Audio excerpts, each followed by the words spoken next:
Bank reconciliation. हाँ जी दोस्तों, आज मैं बताऊंगा बैंक रिकन्सिलिएशन के बारे में। मेरा नाम है सूरज राजपूत, आप देख रहे हैं RTS professional study, so keep watching. आज के इस वीडियो के अंदर मैं जो टॉपिक कवर करूंगा, बैंक रिकन्सिलिएशन कैसे करना है, बैंक रिकन्सिलिएशन के बारे में बताऊंगा, चेक रजिस्टर के बारे में बताऊंगा, चेक रजिस्टर कैसे आप टैली के अंदर मेंटेन कर सकते हैं, opening BRS, bank reconciliation opening BRS create कर सकते हैं। जैसे सपोज दैट फाइनेंशियल ईयर का आपको कुछ पिछले फाइनेंशियल ईयर का ओपनिंग बीआरएस ज़्यादा है या पिछले 10 साल से आपने बैंक रिकन्सिलिएशन किया ही नहीं है, तो आप उस बिहाफ पे जितना पिछले क्लोजिंग ईयर में जो चेक्स आपके पास थे आपने दिया नहीं या आपके बुक्स में एंट्री थी बैंक में रिफ्लेक्ट नहीं हुआ, तो उसके बेस पे आप ओपनिंग बीआरएस क्रिएट कर सकते हो। ऑनलाइन ट्रांजेक्शन या एनईएफटी की कोई भी ट्रांजेक्शन है उसकी एंट्री कैसे करनी है वो भी मैं बताऊंगा। चेक प्रिंटिंग कैसे करना है, किस तरीके से आप पार्टीज वाइज चेक प्रिंट कर सकते हैं, आपको लिखने की ज़रूरत नहीं है, चेक बनाने की ज़रूरत नहीं है, ऑटोमेटिक आप टैली से निकाल सकते हैं। पेमेंट एडवाइस निकाल सकते हैं, जो आप पेमेंट कर रहे हैं वो कौन से बिल के अगेंस्ट आपने पेमेंट करी है, ये भी आप टैली से निकाल सकते हैं। और पे इन स्लिप भी प्रिंट कर सकते हैं, कितना अमाउंट ने डिपॉजिट किया करना है या कौन सा चेक डिपॉजिट करना है, उसके भी यहाँ पे आप पे इन स्लिप निकाल सकते हैं। सो आइए देखते हैं कैसे। अभी भी यहाँ पे मैंने कंपनी ले ली है, रिहान अप्रेल्स के नाम से मैंने क्रिएट कर लिया कंपनी, और इसके अंदर कई सारा डाटा है, मतलब कई सारी बैंक्स की और चेक्स की एंट्री है। F11 प्रेस करना और अकाउंटिंग फ्यूचर में जाना है। यहाँ से जाने के बाद बैंकिंग फ्यूचर वाला ऑप्शन यस करना है, एनेबल चेक प्रिंटिंग यस करना है, सेट अल्टर ट्रांजेक्शन टाइप ये यस करना है। यहाँ पे एटीएम वाला रख लो आप, इसे यस करो, receipts no, cash yes, card yes, payment में रिसिट्स कार्ड से, अगर आप कार्ड से पेमेंट ले रहे हो तो आप यस कर सकते हो, अदरवाइज नो कर लो। इस यस दे रहे हो आप, पेमेंट कर रहे हो, इस यस लिख सकते हो। अगर रिसीट्स कर रहे हो तो यस कर सकते हो आप इसे। इलेक्ट्रॉनिक चेक यस कर सकते हो, डीडी या पीडी यस कर सकते हो, ट्रांसफर यस कर सकते हो, अदर्स में यस कर लिया। उसके बाद बैंकिंग फ्यूचर यस कर दिया। कह रहा एनेबल बेनिफिशियरी कोड, आप बेनिफिशियरी कोड डाल सकते हो, जो आपको कोड डालने से कोड नंबर 01 है, ये सब चीज़ें, या एम्प्लॉय कोड के हिसाब से आप रख सकते हो। पीडीसी, जो पीडीसी का जो चेक होगा उसे भी आप मेंटेन कर सकते हो। इस ऑप्शन को यस करना है। यहाँ पे बैंक का नाम लेना है, जैसे अभी यहाँ मैं ले रहा हूँ बैंक, कॉरपोरेशन बैंक ले लिया, और ये एचडीएफसी बैंक ले लिया। इसको मैंने सेव कर लिया, ये हो गया सेव। मैं आपको बैंक की एंट्री दिखाता हूँ, कॉरपोरेशन बैंक की। ये कॉरपोरेशन बैंक की एंट्री है, और इसका रिकन्सिलेशन चेक करते हैं। F5 प्रेस किया रिकन्सिलेशन चेक करने के लिए। जैसे कि आप देख सकते हैं यहाँ पे अक्टूबर की रिकन्सिलेशन नहीं हुई है, मतलब 14 तारीख के बाद से अक्टूबर की रिकन्सिलेशन नहीं है। तो सबसे पहले मैं बता दूँ कि बैंक रिकन्सिलेशन कैसे करना है। पहले बैंक रिकन्सिलेशन का बताता हूँ आपको, फिर उसके बाद मैं बताऊँगा कि चेक को किस तरीके से रेंज में रखना है, चेक रजिस्टर किस तरीके से बनाना है, वो भी बताऊँगा। तो देखो बैंक रिकन्सिलेशन ईजी है। F5 प्रेस करने के बाद यहाँ जो बैंक की डेट है वो डालनी है। अब सपोज दैट बैंक की डेट मान रहा हूँ जिस दिन मैंने एंट्री करी है। अब यहाँ पे दिखा रहा है आपको balance as per bank, balance as per bank ये है, और एज पर बुक्स ये। तब ये मानते हैं कि ये जो 30 तारीख वाला चेक है या 1 तारीख वाला जो ये चेक है, ये ट्रांजेक्शन है, उसे रिकनसाइल करता है। जैसे 1 तारीख वाला ट्रांजेक्शन ये है, ये 1 तारीख को क्लियर हो गया बैंक में, ये 1 तारीख को क्लियर हो गया बैंक में। तो यहाँ आप देख सकते हैं जैसे जैसे मैं डेट डाल रहा हूँ ये अमाउंट को बैंक के हिसाब से प्लस माइनस कर रहा है। पेमेंट है तो घटा रहा है, और रिसीट्स है तो ऐड कर रहा है। तो ये देख सकते हैं आप, इसको मैंने सेव कर लिया।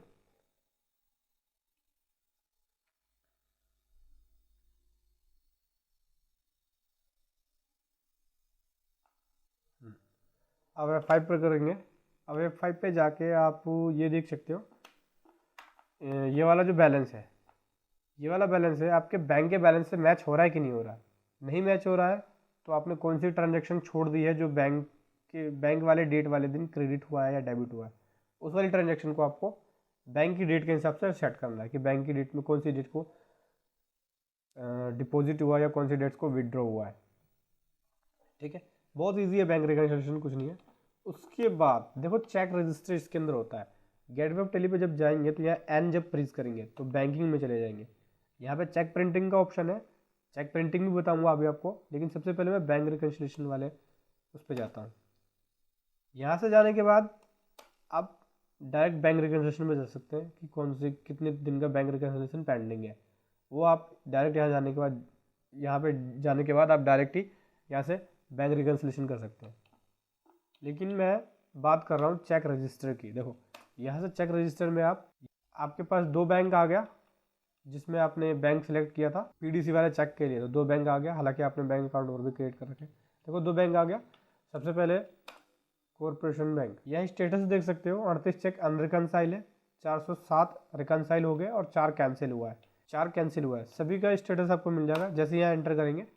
आप देख सकते हैं कि कौन कौन सा चेक रिकनसाइल है, कौन कौन सा नहीं है, पेमेंट हुई है या रिसीट्स हुई है या चेक नंबर क्या है, हर एक चीज़।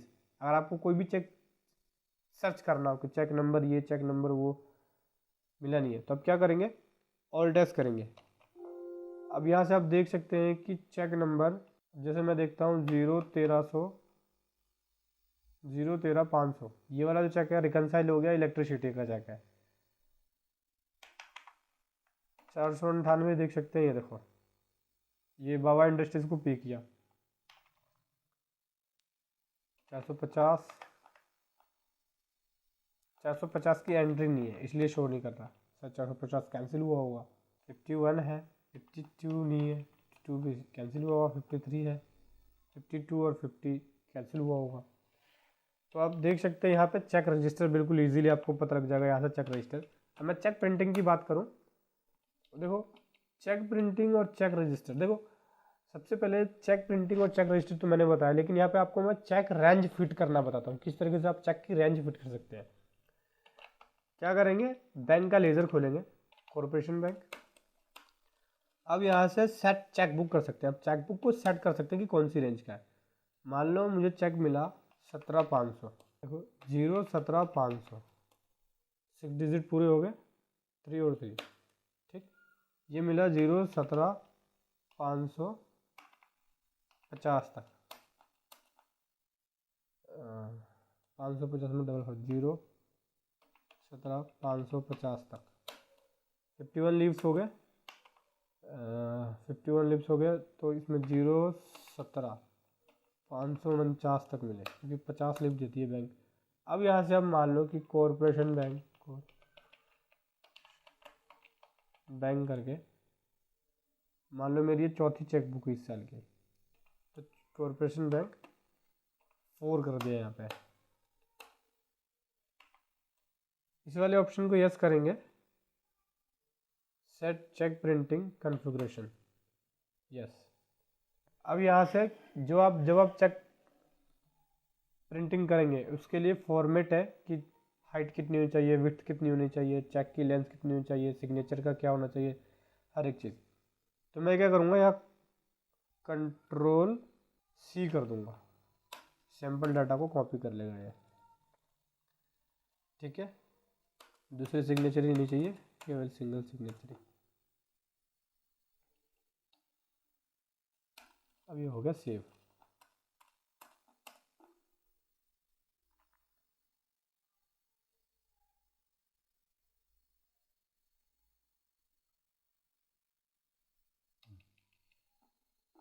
अब इसके बाद मैं एन प्रेस करूँगा, बैंकिंग में गया, चेक प्रिंटिंग वाले ऑप्शन पे गया, कॉरपोरेशन बैंक ले लिया मैंने। अब जैसे नवंबर में मैंने ये चेक देनी है पार्टी को, जैसे 1 तारीख को चेक देना है ये एमआर मेटल इंडस्ट्रीज को, क्या करूँगा, स्पेस करूँगा, डार्क नीली लाइन आ जाएगी। उसके बाद इसे ऑल्ट पी करूँगा, यस बोलेगा। यहाँ से प्रिंट प्रीव्यू देख सकते हैं, ये देखो इंडस्ट्रियल मेटल आ गया, ये अमाउंट आ गया फॉर रिहान अप्रैल। यहाँ सिग्नेचर कर देंगे। जब चेक प्रिंट होगा प्रिंटर में सेट करने के बाद उस पर प्रिंट होके आ जाएगा, फिर यहाँ पे हम साइन कर देंगे। तो इस तरीके से इजीली आप, अगर आप कई सारा चेक पे कर रहे हैं, मतलब कई सारा एक बार में आपको पे करना होता है, 100 ऑफ चेक पे करना होता है, आपको लिखने की जो प्रॉब्लम है वो सॉल्व हो जाएगी, आपको लिखना नहीं पड़ेगा। आप इकट्ठे ही बल्क में चेक निकाल सकते हैं। अगर आपको सारा चेक बल्क में निकालना है, जैसे ये इलेक्ट्रिसिटी, एनवायरमेंटल, तो सबको सिलेक्ट किया, तो उसके बाद ऑल्ट पी कर दिया। यहाँ से क्या होगा, एक एक करके आपका चेक प्रिंट कर सकते हो आप यहाँ से। ये देखो, ये आ गया आपका इलेक्ट्रिसिटी एक्सपेंस का। उसके बाद ये आ गया आपका अपडेट प्रिंट्स गुड़वा। ये देखो,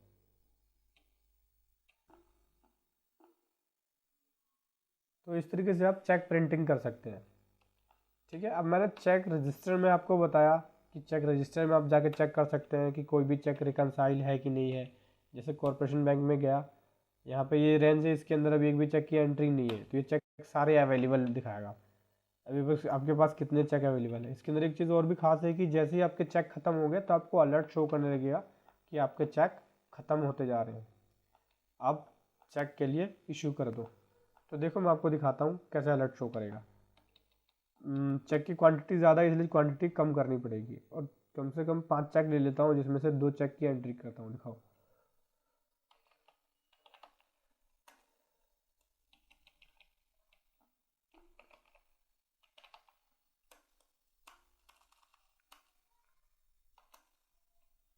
अब मैं आपको दिखाता हूँ 017,505 6 चेक हो गए।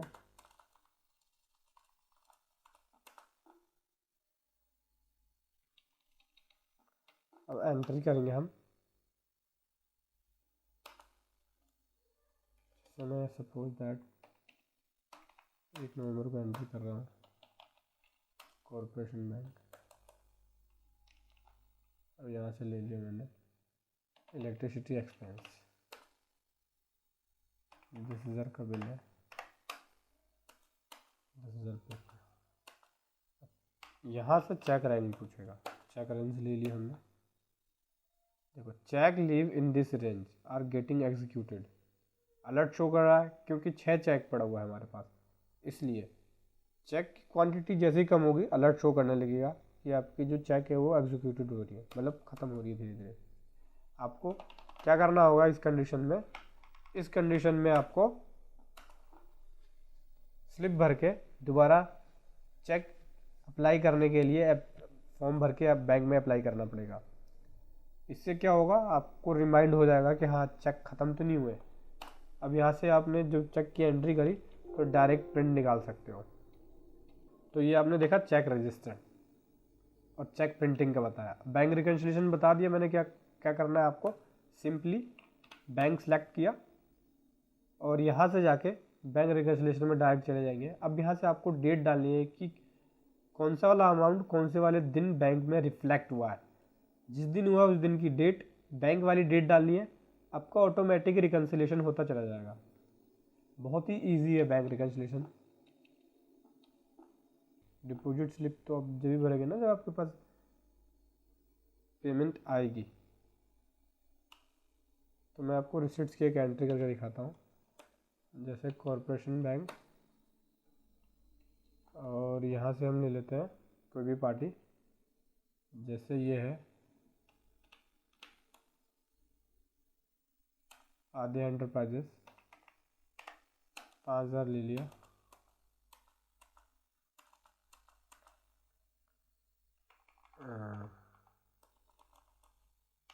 ऑन अकाउंट रख लिया।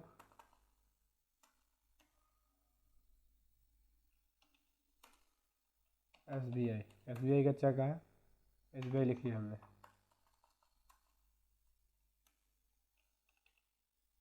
चेक मिला हमें, डेट ये आ गई,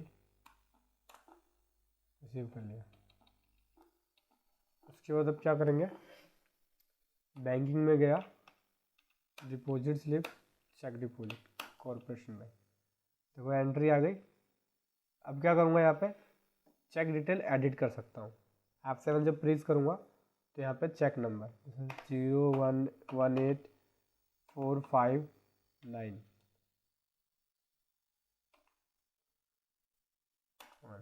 चेक नंबर एडिट कर दिया। चेक की डेट डाल सकते हो कि चेक की डेट क्या है। जैसे चेक की डेट आपको मिली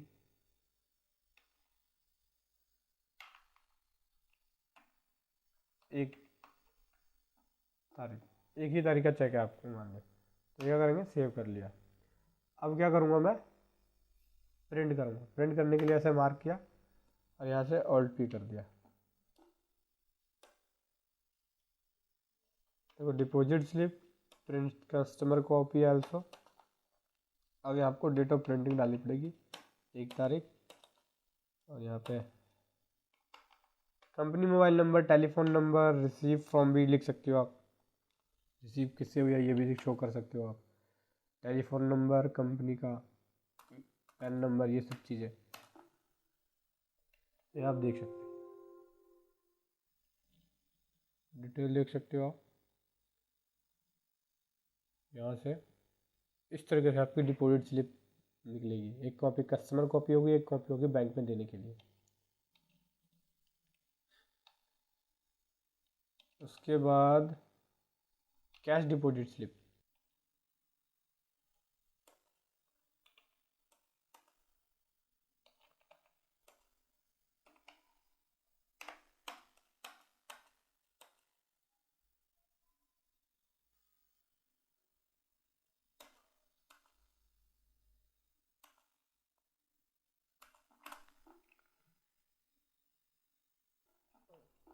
उसके बाद बैंकिंग में जाएंगे, डिपॉजिट स्लिप में जाएंगे, कैश डिपॉजिट स्लिप में गया, कॉरपोरेशन बैंक में गया, ये देखो। यहाँ से क्या करेंगे, स्पेस किया, ऑल्ट पी किया, यहाँ डेट डाली 1 नवंबर।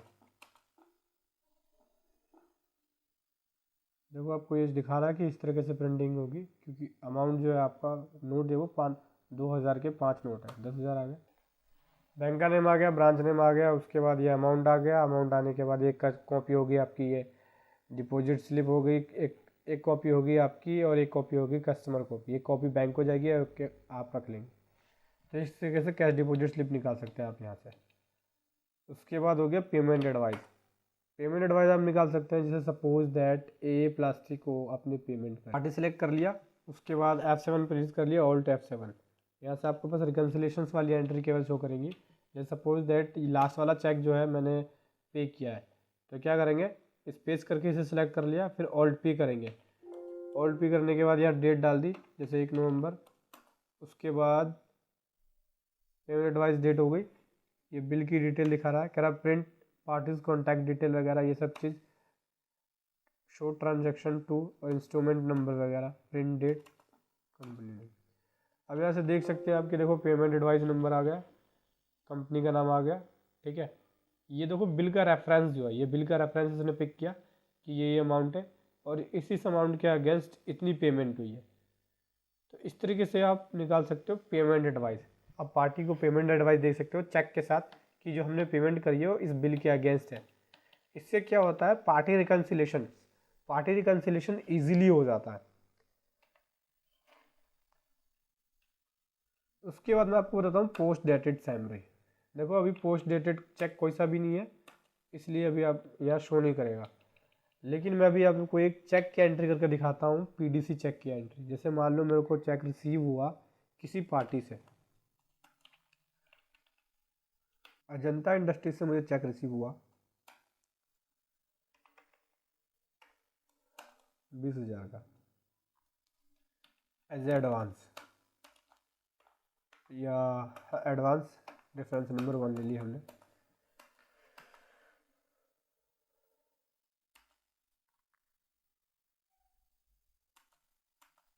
बैंक का नाम लिख दिया, जैसे HDFC।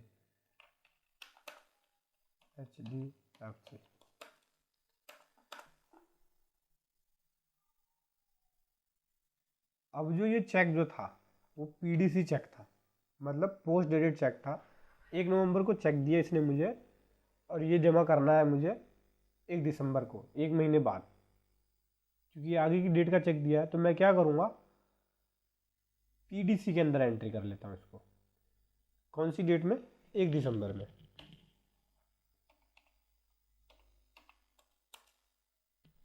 यहाँ पीडीसी मार्क कर दूंगा, Ctrl+T करके। पोस्ट डेटेड हो गया ये।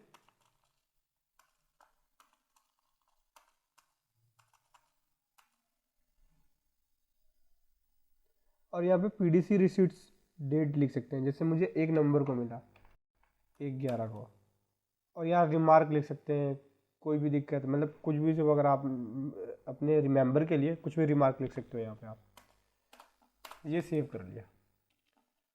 उसके बाद क्या करूँगा, एन करूँगा, बैंकिंग में गया और यहाँ से पोस्ट डेटेड सैमरी में गया। कौन से बैंक में? कॉरपोरेशन बैंक में। देखो ये दिखा रहा 20,000 का एक चेक है जो पड़ा हुआ है, यहाँ से देख सकते हैं आप 20,000 का चेक है पड़ा हुआ है, 1 दिसंबर का चेक है, उसे बैंक में डिपॉजिट करना है 1 दिसंबर को। यहाँ स्टेटस भी लिख सकते, स्टेटस आप लगा सकते हो कि आपको जो भी स्टेटस लगाना होगा, या नोट लिखना है तो नोट भी लिख सकते हो, और ऑल्ट के करके यहाँ पे ऑल्ट के करके नोट कर सकते हो जो भी नोट लिखना है आपको। डेट को अल्टर करना है तो ऑल्ट ए करके डेट को अल्टर कर सकते हैं आप, जो वाउचर की डेट है। और यहाँ से कोई भी चेक अगर आपको पीडीसी में पड़ा है तो चेक कर सकते हैं कि आप कौन सा चेक पीडीसी में पड़ा है। तो पीडीसी का एक रजिस्टर, आपका प्रॉपर रजिस्टर मेंटेन हो जाएगा पीडीसी चेक का। इससे आपका चेक कोई भी नहीं छूटेगा और टाइमली आप बैंक में डिपॉजिट करा सकते हैं, और ये बहुत ही बेस्ट चीज़ है। तो लगभग मैंने सारी टॉपिक बता दिया आपको। एक लास्ट टॉपिक रह गया आपका कि ओपनिंग बीआरएस कैसे क्रिएट करना है। देखो जब आप बैंक रिकन्सिलेशन में जाएंगे, कॉरपोरेशन बैंक ले लिया मैंने सपोज दैट, ठीक। अब मैं क्या करता हूँ, बैंकिंग में गया, F5 प्रेस किया, यहाँ से ऑल्ट यू करेंगे। जैसे ऑल्ट यू करके मैंने यहाँ पे कुछ ओपनिंग में ले रखा था, अब मैं इनको हटाता हूँ। जैसे एक चेक मानते हैं कि एचबी सॉल्यूशंस का 31 मार्च को था, ठीक। वो अप्रैल में जाके जन्म हुआ, अप्रैल में जाके जमा हुआ बैंक में, या अप्रैल में जाके बैंक से क्रेडिट हुआ। तो क्या हो गया, ये मेरा ओपनिंग बीआरएस इतने अमाउंट से ओपनिंग बीआरएस क्रिएट हो जाएगा।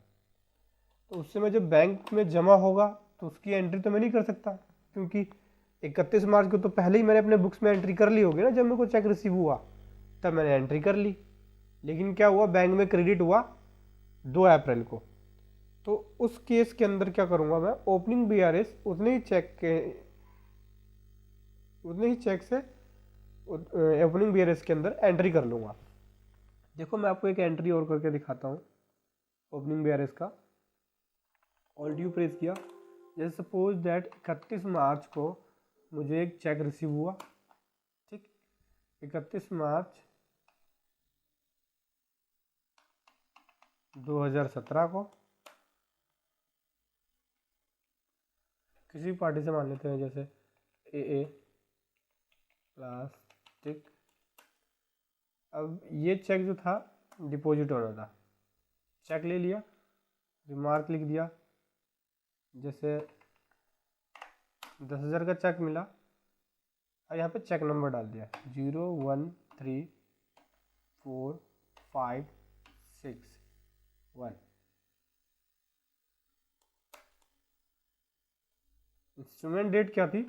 अब मैं मानता हूँ चेक तो मेरे को 31 तारीख में रिसीव हुआ, मैंने 31 तारीख को बुक्स में एंट्री कर ली अपने, हालांकि पीडीसी के अंदर करना था लेकिन एंट्री कर ली। और चेक की जो डेट है वो मुझे मिली है चेक 31 मई की, ठीक। अब क्या करूँगा मैं, मेरा इतने अमाउंट से ओपनिंग बीआरएस क्रिएट हो जाएगा। 31 मई को जब बैंक में जमा करूँगा तो 2 दिन बाद क्लियर होने के बाद वो जून में जाके अकाउंट में डेबिट होगा। तो क्या होगा, उतने अमाउंट से मेरे पास ओपनिंग बीआरएस क्रिएट हो गया। देखो 10,000 वाला ये वाला क्रिएट हो गया ओपनिंग बीआरएस। तो जिस दिन बैंक में क्रेडिट होगा, मान लो 31 मई या 1 जून को ये डेबिट हो गया, बैंक के अंदर बैंक के बैलेंस में जुड़ गया ये, तो मैं 1 जून की डेट मैंने डाल दी जैसे, तभी क्या होगा, मेरे बैलेंस में बैंक के बैलेंस में जुड़ गया। तो इससे इजीली आप रिकन्सिलेशन कर सकते हो, आपको कोई भी प्रॉब्लम नहीं होगी। अगर डिफरेंस भी आ रहा तो आप डिफरेंस अमाउंट का एक ओपनिंग बीआरएस क्रिएट करके आप अपने बैंक रिकन्सिलेशन को मेंटेन कर सकते हैं।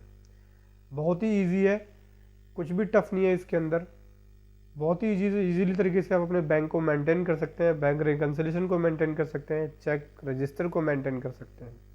Thank you so much. Video कैसा लगा आप ज़रूर बताएं। अगर आपके मन में कोई क्वेश्चन हो आप कमेंट में लिखें। अगर बैंक रिकन्सिलिएशन के अंदर कोई भी और टॉपिक आपके माइंड में हो कि हाँ ये टॉपिक सर ने नहीं करा, तो उस टॉपिक को आप कमेंट में लिख सकते हैं।